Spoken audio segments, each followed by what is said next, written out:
Yes, there's a person standing there. Okay, this is better. Okay. You got a little glare.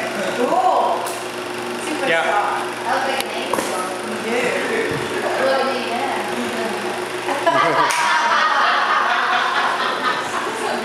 I'm like a bug. I'm like a pig.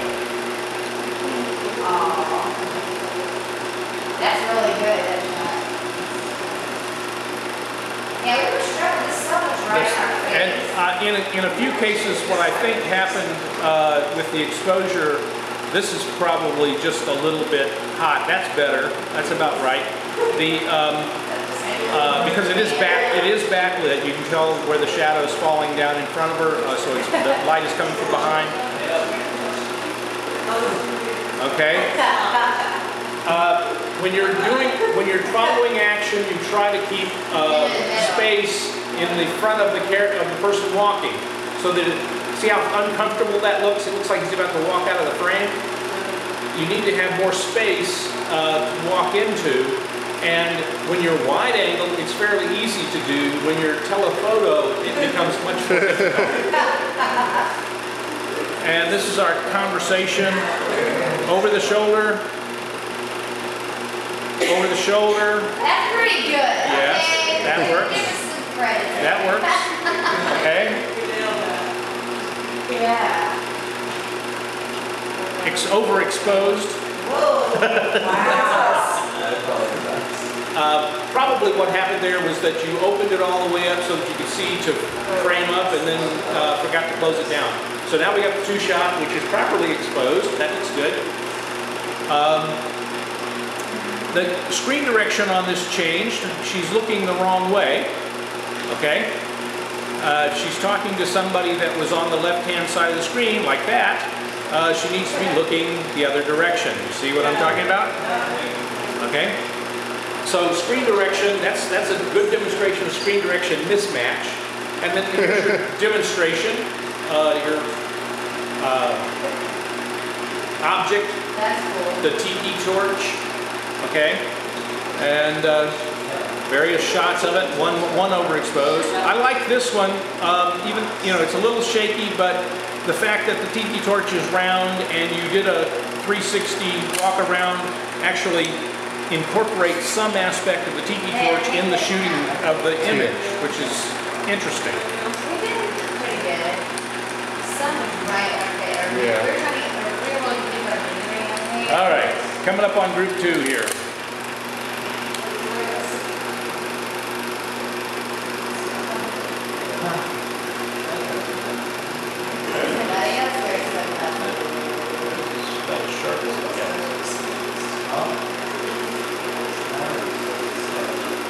Okay.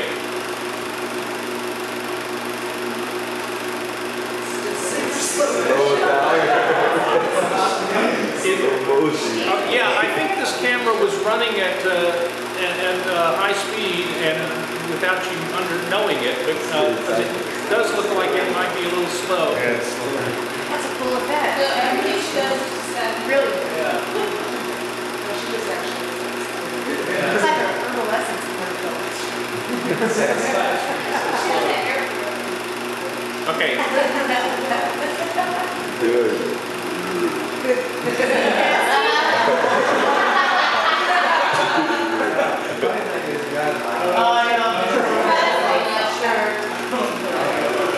Great friend.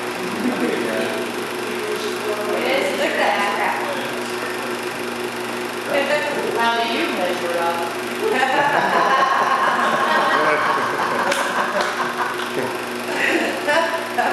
Crap on my shirt, damn it.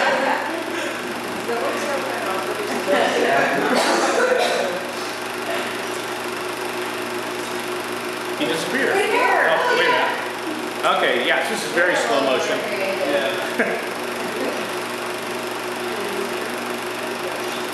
Yeah, see how that, I mean, it looks good to have that space in front of the character so that it feels... It's kind of like a bomb of snowman walking.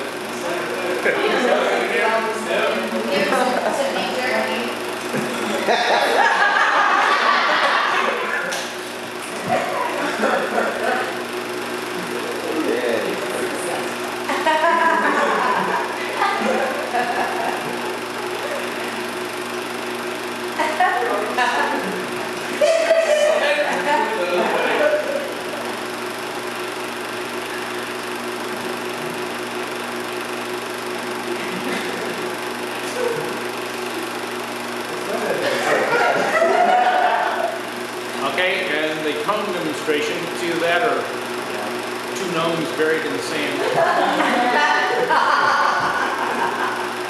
That's what it is.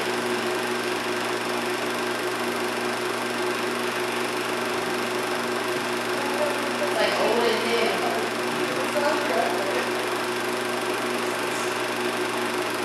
Is that inside a cone? Yes. Okay, interesting. Okay. Wow.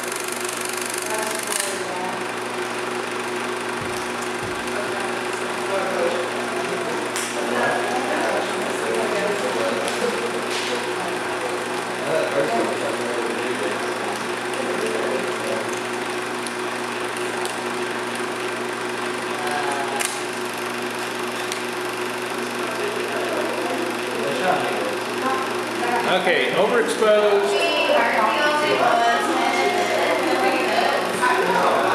But you can see the framing change. Okay, hopefully it goes. I can't remember if this one changes back with the next batch. Apparently not. No. Yeah, when you open up so that you can see through the camera to frame your shot and all that, you have to always remember to reset the f-stop, because you can't see through those Bolexes, particularly with the aperture closed down. Need a little more space in front with both of these. She's pretty much in the center, and it would be better if she were off to the right, walking into space at the left. But your exposures are much better here.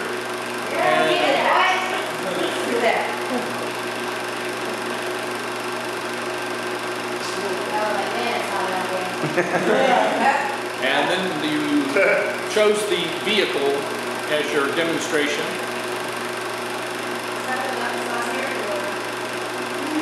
Going to the aperture.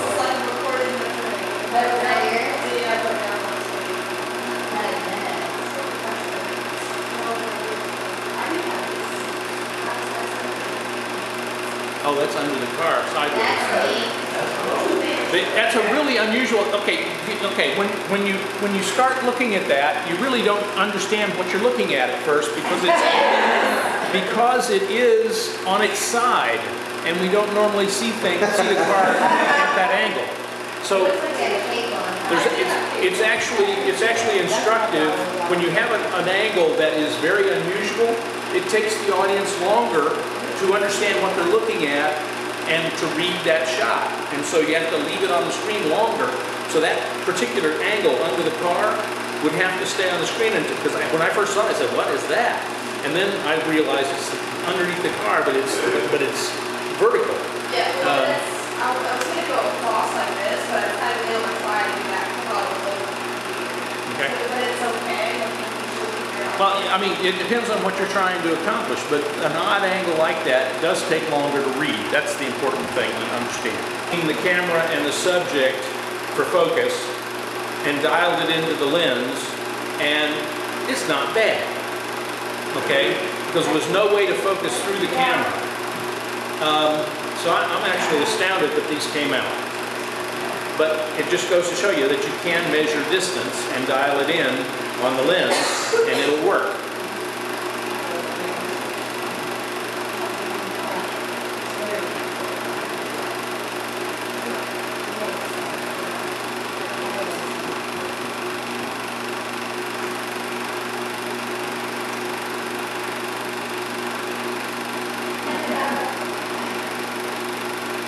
Again, need a little more space in front so she doesn't feel like she's trying to walk out of the frame. Okay, you want to follow her, but at the same time you want to give her some room to walk into. And much more difficult to do in the telephoto, but this isn't bad. She needs to be a little bit further to the left of the frame, but that's not bad.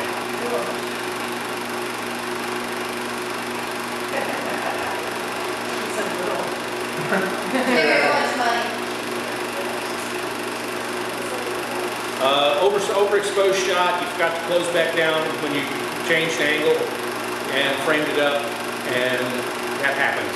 This is back.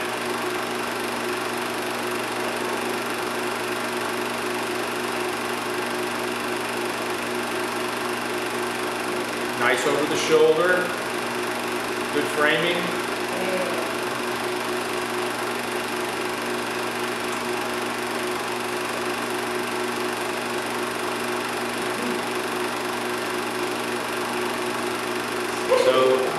our sunglasses.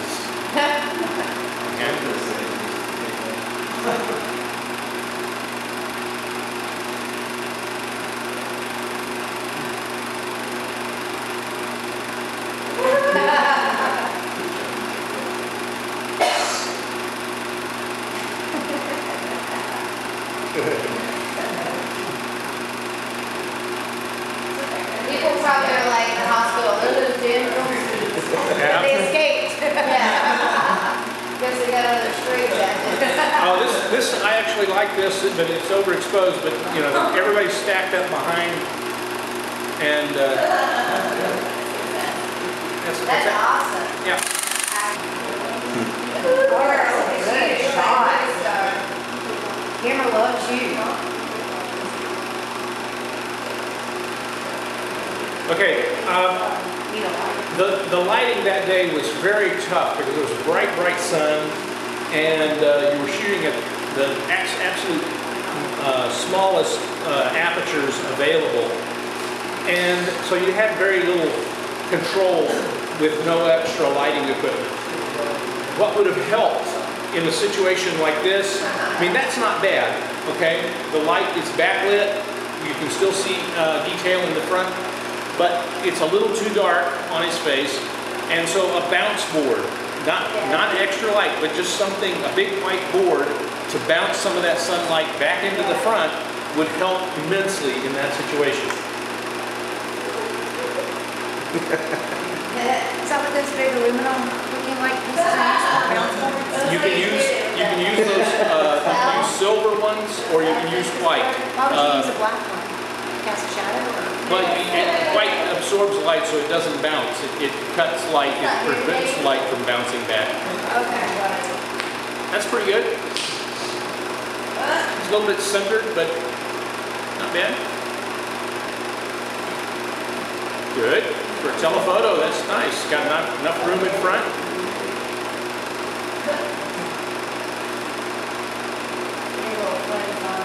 There's a spot, I don't know, it's probably a smudge on the lens. See on the left side there? Yeah. It's probably a smudge, because it appears to be in all of them.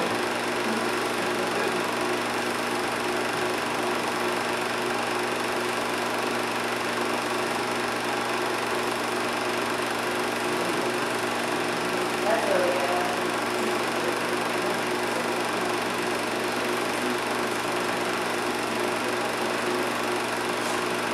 Oh, this was a canoscopic, right? Yeah. Okay.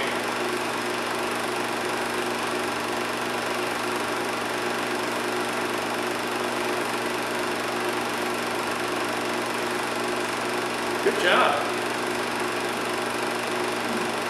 Exposure's pretty good.